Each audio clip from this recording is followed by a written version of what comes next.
Hello, everyone. You're listening to Family Talk, the radio broadcasting ministry of the James Dobson Family Institute. I'm Dr. James Dobson, and thank you for joining us for this program.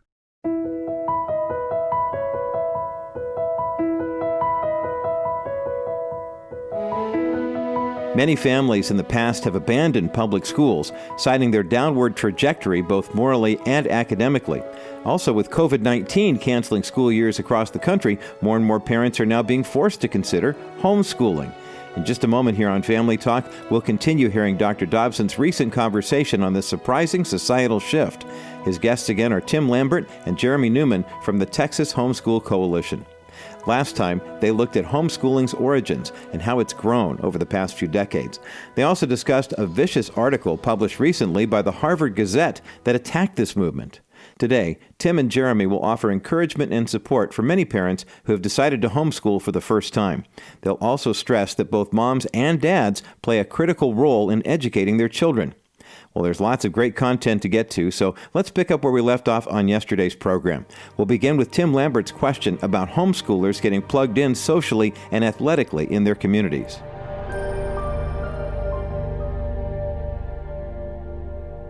Jeremy, given your experience, we've been talking about the extracurricular activities.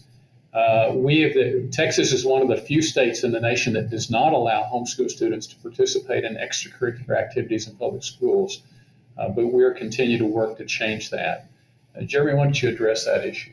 Yeah, so it's actually interesting you mentioned that, because that's one of the things that, Texas is one of the best states in the nation to homeschool, but that's one of the issues where even the state of Texas actually is kind of behind the curve, because we have, I think, 35 states now that let students participate in extracurricular activities at public schools, and Texas doesn't. And it's not because it didn't work in the other 35 states. It's actually worked super well in all of those other states. The issue is that, there's a kind of a semi-unique problem that you sometimes run into as homeschool families, where if you live out in the rural area especially, you might not physically have enough homeschool families in a close enough geographic region that you can get together to form a band or a football team, or certainly a football league or something like that. And so, that's why these other states have allowed people to participate at the local public schools. Texas hasn't done that yet. So we've actually been working on trying to get that fixed for quite a while, and we've made substantial progress, but it still hasn't happened. Are you still under attack? Do you feel like the homeschooling, that idea, that concept is threatened? Is this criticism that we talked about last time still a threat to you? It is a threat. We one of the organizations working with this Harvard professor has an online presence, and they a couple of years ago we started following them, and they are looking for news stories related to abuse or something like that, child abuse related to homeschooling, and then they use those stories to gin up media in the state where that occurred, and they try to encourage the legislatures to adopt regulation to severely restrict home education. And we've seen them do that in Texas, California, Hawaii. So the acceptance of homeschooling is greater today than it's ever been, but we still have, particularly from the left, those folks who really think that the government rather than parents should make decisions about the education of children. Would you guys like to make a case to parents then to be vigilant, to read what's going on, and if there is a threat to your rights to educate your own children, to be vocal and make sure that your voices are heard? Otherwise, that could be taken away from you. Yeah, I think that's absolutely true. And I think one of the things I explain to people, especially here in Texas, when we get on this topic, is that not in every state do you find homeschoolers who are regularly going to the Capitol in kind of an organized fashion to address legislative issues. And, they tend to be more politically active, but it's not organized like that in every state. And so when you've had some of these regulatory efforts come up in some of these other states, even when they prevailed, it was, it's something that you had to organize for after the fact. And Tim mentioned before, here in Texas, for the last 30 years, we've been doing this where we we're getting the homeschool community involved and having them come address legislative issues and have a presence there in the legislature. And there are actually a tremendous number of homeschoolers now who either work in the legislature or are legislators. And the presence is so substantial there that I really think it would be political suicide for someone in the Texas legislature to file a bill to openly try and regulate homeschooling. But the reason that's true is because people have been so active for so long. And if you stop doing that, then you lose that advantage. And then someone who comes after you is the person who's going to have that first step on you, and you have to be trying to catch up and organize people who haven't been used to being organized to try and kill the effort. I'm just trying to think of how to help people get started doing this. Tell parents, how can they reach you? And are there other organizations that you would recommend? So, yes, I mentioned homeeducator.com, and that is a great place for people to go to get information on how to start curriculum, lesson plans. And we also have a link there to all the other states and organizations like ours in those other states. And so if you go there, if you're from Texas, you get a link to our organization, the Texas Homeschool Coalition, so that it gives people information on how to get started from an academic standpoint, how to choose curriculum, lesson plans, that sort of thing. And then we also can connect people to other states where they can connect to organizations like ours so that they can get involved specifically in their state for specific legal information, as well as updates on any particular attacks that might be happening in that state. Well, my greatest concern is for what's being taught to children in states where the legislatures are far left and they have taken over the curriculum and mandated the teachings of things that are anti-biblical and dangerous to children. Our state, Colorado here, is one of them. And I wrote in my monthly letter, I think I shared this once before, but if you don't mind, let me share what I've written there, and Sure. And then you commented on it. My greatest concern is for your children and what they're being taught in many public schools. In worst cases, not all of them are like this, but in worst cases, kids are being indoctrinated by a radical social agenda that can have horrendous consequences. For example, policies in some states mandate, this is what I was talking about, that kindergartners and those in the primary grades be taught what social engineers call gender neutrality. That's becoming very common now. According to this curriculum, wide-eyed kids just a few years out of babyhood are being hammered with the idea that they are neither a boy nor a girl. Furthermore, they've been led to believe that they can change their gender by surgery and medicine. It sounds easy, doesn't it? But it is a lie, and I go on to explain why. In some schools, children are also taught homosexual propaganda, sexual liberation, and other unbiblical and revolutionary concepts. What parents think early public education is about is reading, writing, math, and social studies. But many boys and girls are being taught concepts that would have horrified earlier generations. I'll close with this. Of the many dimensions of our culture that alarm me, this is most troublesome. It is twisting and warping millions of present-day children. In addition to what they're being taught at school, their parents are also being indoctrinated with the big lie. It is a multi-generational effort. In some states, such as Colorado and California, Massachusetts, and elsewhere, moms and dads are not even permitted to opt their children out of disturbing curricula. Not only public schools have taken this leftward swing, but those that have will soon own the minds and souls of vulnerable boys and girls. Does this disturb anyone but me? It keeps me awake at night. Comment on that. Well, that's exactly right. And the issue way back in the 80s, when I heard Dr. Raymond Moore, our concern was that our greatest goal for our children was to be able to pass our faith on, to be able to give them a foundation in biblical Christianity.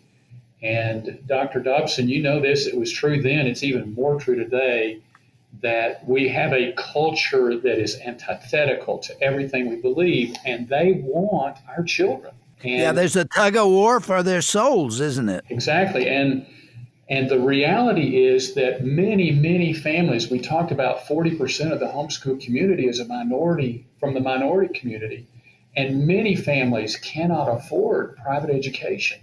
And homeschooling has been the lifeline for these families, whether it's for academic reasons or social reasons or religious reasons.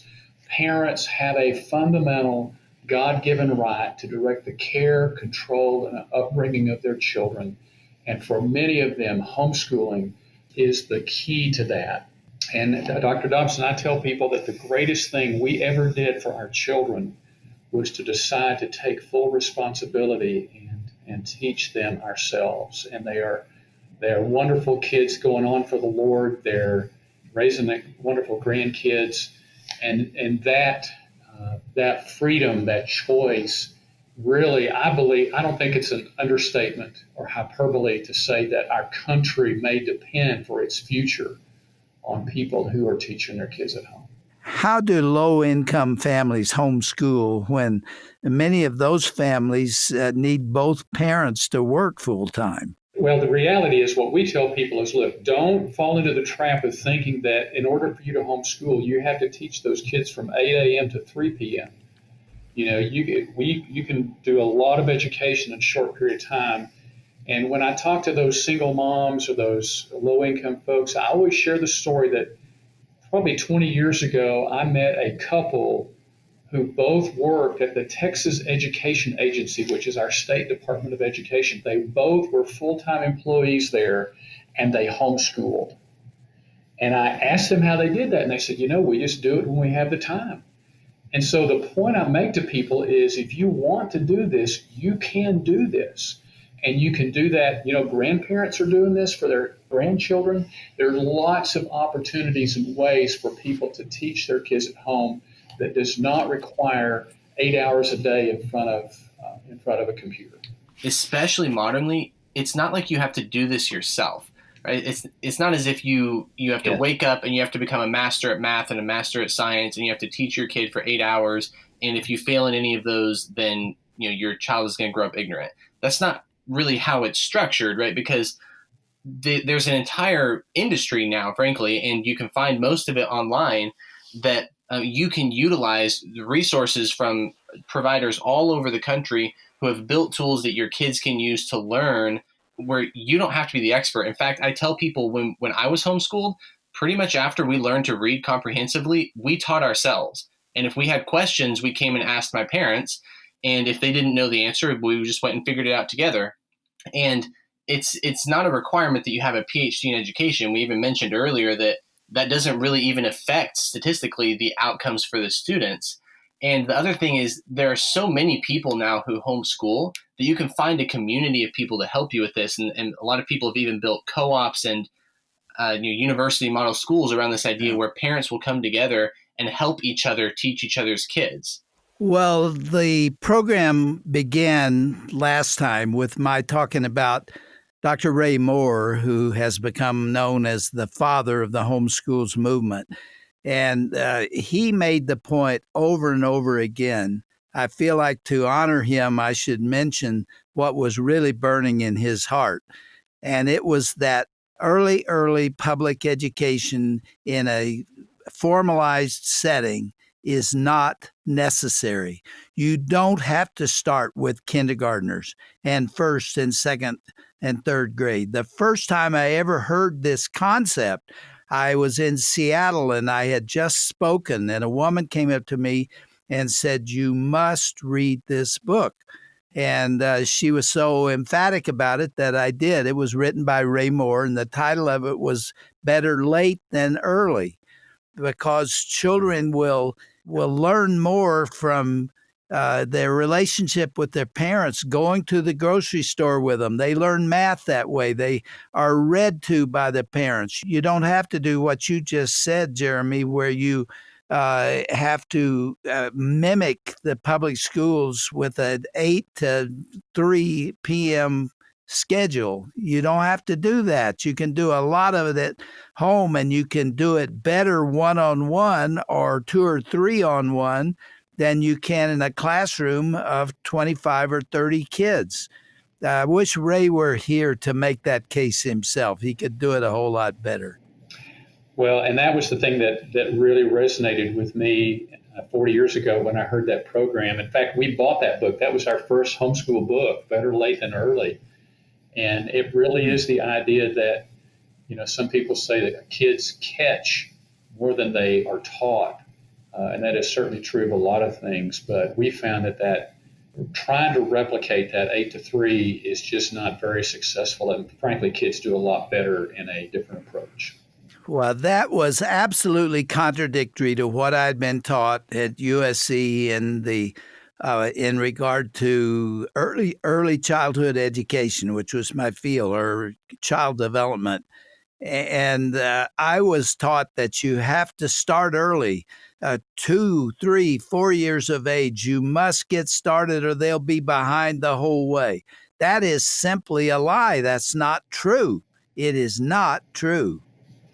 That's exactly right. And that's the reason that we also talk to a lot of folks who are pulling their kids out of the public schools in later grades. And, they're concerned that they're not going to be able to make up the time. And it's amazing what kids can do in terms of catching up and even surpassing their peer group academically when they have this kind of nurturing homeschool environment. They typically do that. The other thing that Dr. Moore, kind of going down the row of the things that matter to him, but Dr. Moore was also concerned about self-concept and sense of confidence.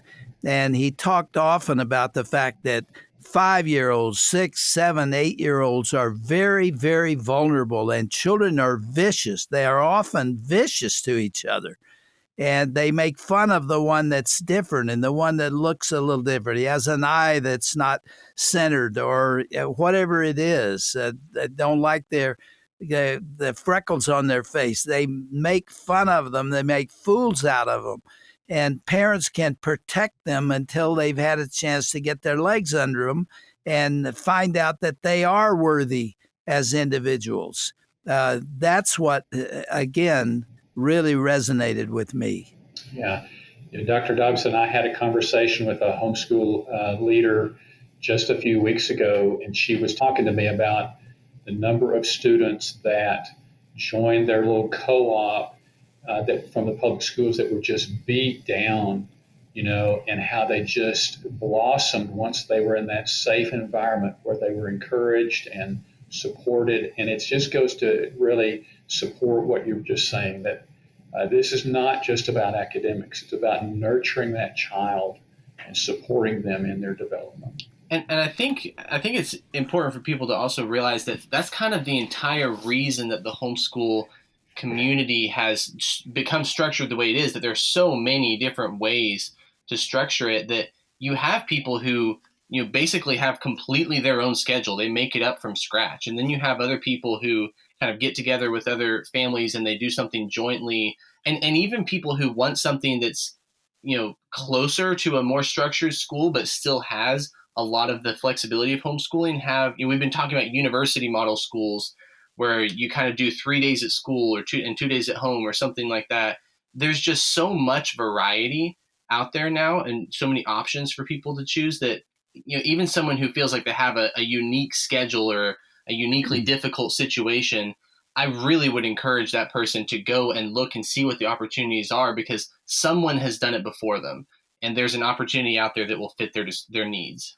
Jeremy, you made reference. We only have time for this last question, but you mentioned in the program last time that your father realized that he was on the hook too. It's not just the mother. You want to speak to the dads who are out there?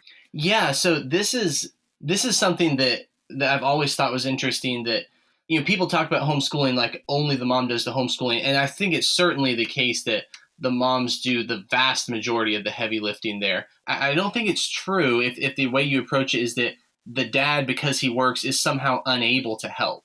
And in our family, it definitely wasn't true, where my dad helped us, especially with math and science, because, that was kind of his bent. And he helped us a lot with that. And then practical skills, like I cannot stress this enough that, my dad owned a roofing company. And so he took us out on the jobs and he taught us how to work and he taught us how to do business and stuff like that. And people feel like, a textbook is the only way to learn. Well, a lot of people, will graduate high school and lack some basic life skills that they have to go learn some other way because there wasn't a class for that.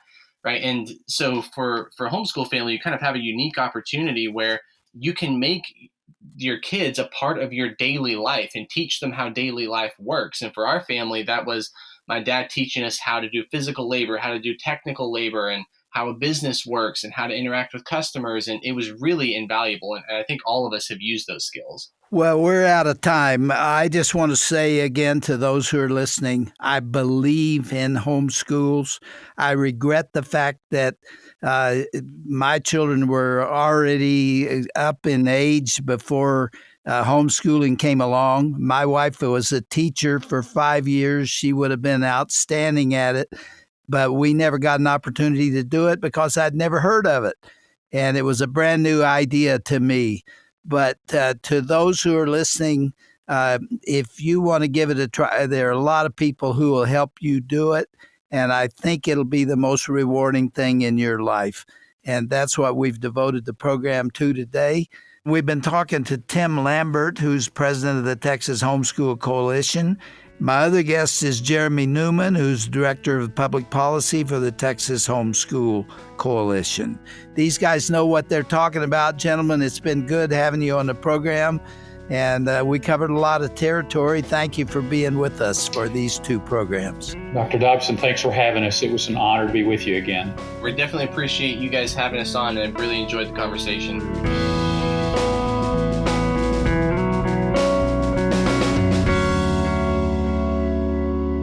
An uplifting end to this lively and valuable conversation about the latest happenings in the homeschool movement.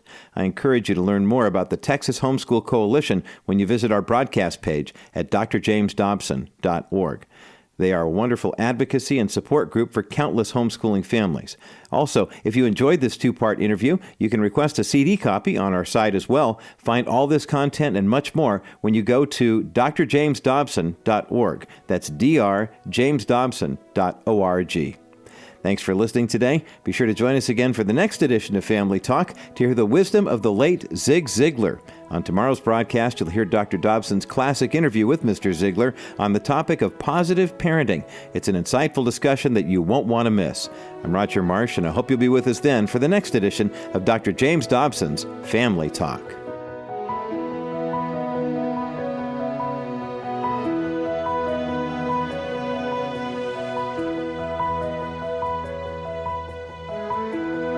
This has been a presentation of the Dr. James Dobson Family Institute.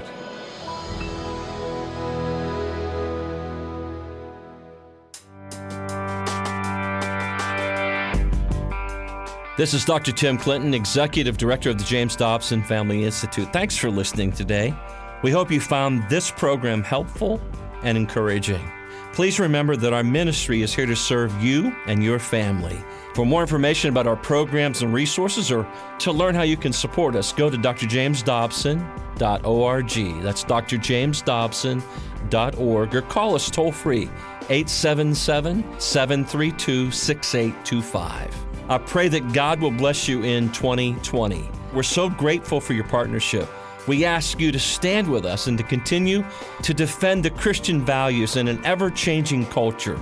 Thanks again for joining us. We hope you'll join us again on the next edition of Dr. James Dobson's Family Talk.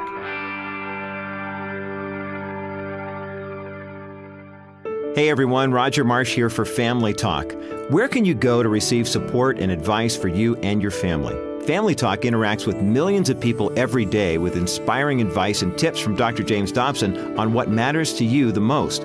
Whether it's marriage or parenting, you can be sure our Facebook page will keep you updated with how your family can succeed. Join us each day for the latest broadcast, resources, and inspiration. Nowhere else can you hear a thought of the day from Dr. Dobson, as well as a special message before you say goodnight. Now, you can be sure that every post on our page is created with you and your family in mind. So please take the time to visit us and become part of our online community at facebook.com/Dr. James Dobson's Family Talk. That's facebook.com/Dr. James Dobson's Family Talk.